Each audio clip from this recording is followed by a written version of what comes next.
sudah membahas bab 0 ya, subbab yang kedua. Sekarang kita memasuki subbab yang ketiga, yaitu tentang fungsi matematika. Nah, kita akan coba ya review sedikit ya, mengapa kita memasuki materi fungsi matematika ini. Dalam pembelajaran mengenai matematika, ada satu kecenderungan ya, kita ini kurang menekankan definisi daripada matematika itu sendiri. Apa itu matematika? Ada yang mengatakan matematika pada dasarnya adalah logika. Seorang yang bernama Bertrand Russell, dia seorang matematikawan, filsuf ya, dan juga peraih Nobel Prize ya.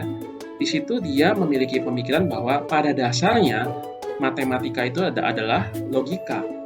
Jadi dia bersama dengan pendahulunya Gottlob Frege membuat sistem logika yang menjadi dasar ya, yang mereduksi matematika kepada logika. Jadi apa yang membuat matematika adalah matematika? Yaitu logika. Tapi ada yang mengatakan bukan. Matematika pada dasarnya adalah kalkulasi. Jadi kalau kita melihat perkembangan ya, dari pemikiran matematis ya, misalnya perkembangan aljabar yang makin kompleks, munculnya statistik ya, munculnya kalkulus, itu semua kalau kita trace back ke belakang ya, masuk kepada kebudayaan kuno, itu dimulai dari kalkulasi, dimulai dari perhitungan. Itu sebabnya pada dasarnya matematika adalah kalkulasi. Ada yang mengatakan bukan, kalau memang matematika itu kalkulasi ya, maka sangat kecil sekali matematika itu. Karena kalkulasi hanya sebagian kecil daripada apa yang kita pelajari dalam matematika. Ada yang mengatakan matematika pada dasarnya adalah geometri. Coba lihat bahwa semua persamaan matematik bisa kita visualkan dalam bentuk grafis. Jadi pada dasarnya matematika adalah geometri. Kalau kita kembali ke ribuan tahun yang lalu, kita mau menjadi muridnya Plato ya, masuk ke dalam Akademi Plato, di situ ada satu tulisan ya, siapa yang ignorant ya terhadap geometri, maka dilarang masuk. Jadi siapa yang tidak paham ya, yang tidak belajar ya, tidak kenal dengan geometri, maka kita nggak bisa menjadi muridnya Plato. Jadi geometri itu penting sekali. Jadi pada dasarnya matematika adalah geometri. Apakah betul? Ada yang mengatakan bukan. Pada dasarnya matematik adalah aljabar misalnya. Maka dari sekian banyak ciri khas ya, dari sekian banyak karakteristik ini, mana yang menjadi definisi dasar daripada matematika? Nah, seorang profesor emeritus ya dari Stanford University, dia mendapat penghargaan Pythagoras Prize ya, Carl Sagan Award ya. Di situ dia melihat ada kemiripan ya ketika kita mempelajari aljabar, statistik, kalkulus ya. Itu kita sama-sama mempelajari pola. Kita mempelajari struktur, cara kerja ya, keteraturan. Maka dia mengatakan matematik itu sebenarnya science of pattern ya. Maka dengan demikian ya, kita mendapat satu definisi yang luas yang tidak sempit tentang matematika. Lalu kalau matematika adalah definisi kita sudah lebih jelas, maka fungsi matematika ini apa ya? Nah, di dalam perkembangan ilmu matematika itu sendiri kita sudah bahas ya, munculnya aljabar ya. Lalu di situ kita juga melihat ada munculnya statistik gitu ya. Nanti sekitar abad belasan ya, di situ kita melihat bahwa abad 14, 15, 16 muncul satu konsep yang penting dalam sejarah pemikiran matematik yang sangat revolusioner sekali ya, yaitu apa? Yaitu konsep fungsi matematis ini, konsep fungsi matematika. Nah, fungsi matematika ya pada dasarnya, pada intinya adalah memetakan, memasangkan ya suatu nilai ke nilai yang lain. Ya, jadi memasangkan suatu nilai ke nilai yang lain dengan operasi atau cara kerja tertentu ya. Nah, operasi ini kita nanti akan lihat ya, tentu saja operasi matematis ya. Nah, dalam perkembangan menuju kepada fungsi matematika, kita melihat di awal itu ya, dimulai dengan operasi perhitungan kan, matematik itu ya. Lalu mendapat bentuk puncaknya, abstraknya itu dalam aljabar. Di sisi yang lain juga ada perkembangan konsep geometri ya, menghitung luas, volume, sekaligus ada relasi titik, garis ya, bidang dengan ruang ya, geometri Euclid ya. Nah, tetapi kita juga tahu pada akhirnya di masa modern ya, geometri itu tidak satu. Ada geometri non-Euclid misalnya. Dalam geometri non-Euclid, jumlah sudut dalam segitiga itu tidak 180 derajat. Ya. Jadi perkembangan ilmu geometri ya, perkembangan aljabar ya, Tapi di abad 14, 15 di situ ya, timbul yang namanya penyatuan. Nah, penyatuan ini ya, kedua domain tersebut ya, itu mulai menyatu ya. Lalu di situ memberikan terobosan yang besar sekali. Penyatuan ini, impact-nya ini besar sekali dalam bagi peradaban manusia. Nah, seorang tokoh yang memberikan sumbangsi besar ya di dalam perkembangan penyatuan ini adalah René Descartes. Ya. Dia seorang filsuf matematikawan Prancis yang sangat terobsesi dengan kepastian. Dia selalu menggunakan yang namanya metode keraguan ya, keraguan metodis untuk mendapatkan kebenaran, kepastian akan pengetahuan. Jadi dia mempertanyakan segala sesuatu. Kalau kita melihat sesuatu gitu ya, jangan kita percaya dulu, tapi ragukan terlebih dahulu. Apakah ini nyata misalkan? Yang saya pegang ini real apa enggak? Jangan-jangan cuma halusinasi.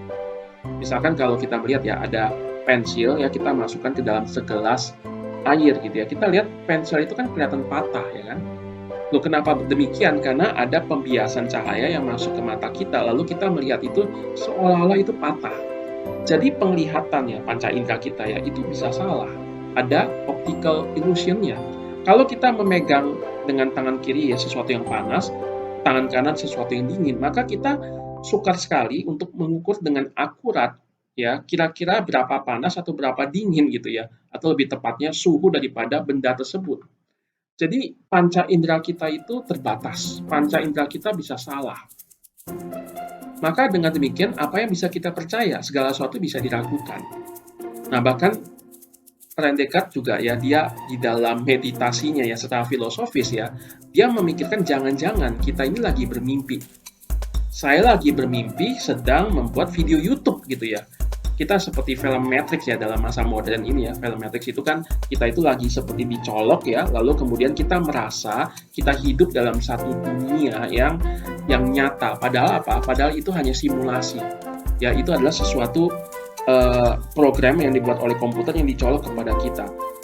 Atau misalkan ya di dalam satu contoh ya, misalkan otak kita diberikan stimulus tertentu ya, lalu kita berasa kita sedang hadir di tempat ini. Padahal apa? Padahal kita sedang tidak merasakan atau tidak real ya untuk merasakan tempat atau kejadian tertentu. Itu hanya sensasi otak yang diberikan dari luar misalnya. Jadi apa itu real ya? Apa itu kenyataan? Bagaimana kita bisa tahu dengan pasti? Nah, menariknya ya ketika bicara tentang mimpi ya, kita kan mimpi itu sebenarnya tahu dari mana sih kalau kita sedang bermimpi? Ada yang bilang begini, kalau kita sadar bahwa kita itu hitam putih semuanya, baju kita, tubuh kita, semuanya hitam putih, berarti kita lagi mimpi. Karena dalam dunia mimpi itu tidak ada warnanya. Nah, saya kurang tahu apakah itu betul apa enggak gitu ya. Tapi yang pasti gitu ya, ada yang menyatakan bahwa dalam dunia mimpi, 1+1 sama dengan 2 itu tetap berlaku. Jadi 1+1 sama dengan 2 tidak hanya berlaku dalam dunia nyata, tapi juga di dalam dunia mimpi. Jadi itu eksak ya, itu universal, absolut. Makanya René Descartes dia berusaha ya ingin membangun sistem filsafat sepasti matematika. Jadi mulai dari yang paling basic ya, foundational, lalu kemudian dibangun sistem filsafat itu. Dia ingin meragukan segala sesuatu sampai dia ketemu yang paling pasti. Lalu yang paling pasti itu yang menjadi dasar aksioma untuk membangun sistem filsafatnya dia. Dia meragukan semua, ya semua diragukan, lalu dia menemukan ada satu yang nggak bisa diragukan. Saya bisa ragu-ragu saya ini sedang makan, jangan-jangan itu bukan lagi makan ya. Saya lagi misalkan dikasih stimulus kepada otak kita, lalu saya berasa saya sedang makan. Saya berasa sedang lagi duduk, jangan-jangan saya lagi bermimpi gitu ya. Saya bisa ragu-ragukan. Tapi ada satu hal yang tidak bisa diragukan, yaitu apa? Bahwa saya sedang meragu-ragukan. Kenapa? Karena kalau saya meragukan sesuatu, itu sudah harus ada dengan pasti saya yang sedang meragu-ragukan.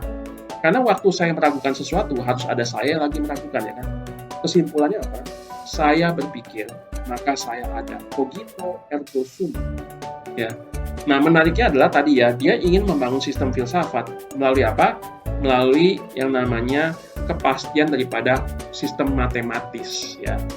Dan itu sebabnya ya, pengaruh daripada ilmu matematis itu ya di dalam pemikiran filsafat Descartes itu sangat banyak sekali dan sangat mendalam ya. Nah, dalam bukunya La Geometrie gitu ya, dia juga membahas hal yang lain, yaitu apa? Suatu titik itu posisinya itu bisa diwakilkan dengan dua bilangan ya. Jadi di dalam arah dua dimensi, biasa kalau kita bicara angka atau bilangan kan hanya satu dimensi ya, tapi ini mulai masuk satu wawasan ya, bahwa bilangan itu bisa menyatakan dua posisi ya. Nah, ini penting sekali. Mengapa? Karena waktu kita misalkan bicara tentang posisi mendatar ya, lalu ada posisi vertikal, lalu kedua nilai itu kita hubungkan dengan suatu relasi tertentu, nilai pada sumbu X dipetakan dipasangkan ke nilai pada sumbu Y ya, dengan operasi matematis tertentu ya, maka ini menjadi konsep yang penting dalam matematika yang kita sebut fungsi matematik. Setiap persamaan aljabar yang memetakan nilai X ya ke suatu bilangan lain Y, maka inilah fungsi matematika. Menariknya adalah persamaan aljabar ya yang abstrak tadi ya, sekarang mulai dapat dilihat secara visual atau grafis ya. Misalnya fungsi linier, visualnya garis lurus. Fungsi kuadrat, visualnya garis lengkung berbentuk mangkuk ya. Itu dimungkinkan melalui apa? Melalui satu konsep matematik, yaitu fungsi matematika. Dan bahkan lebih jauh lagi ya, nanti kita melihat bahwa hubungan antara satu variabel dengan variabel lain, misalkan di dalam dunia nyata ya, dalam dunia real gitu ya, hubungan antara besaran satu dengan besaran yang kedua. Misalkan kita melihat dalam statistik, kita membuat regresi linier, lalu kita mencari korelasinya ya. Nah, itu hanya dimungkinkan ketika kita sudah memahami namanya fungsi matematika. Bahkan Isaac Newton dan Leibniz ya membawa kemungkinan ini lebih jauh lagi ketika mereka mengembangkan kalkulus ya. Jadi hubungan antara dua variabel itu ya, muncul grafik, lalu kita bisa menganalisis sifat-sifatnya, muncul geometri analitik ya. Nah, di dalam video selanjutnya kita akan memasuki pembahasan mengenai fungsi matematik. Salam semangat!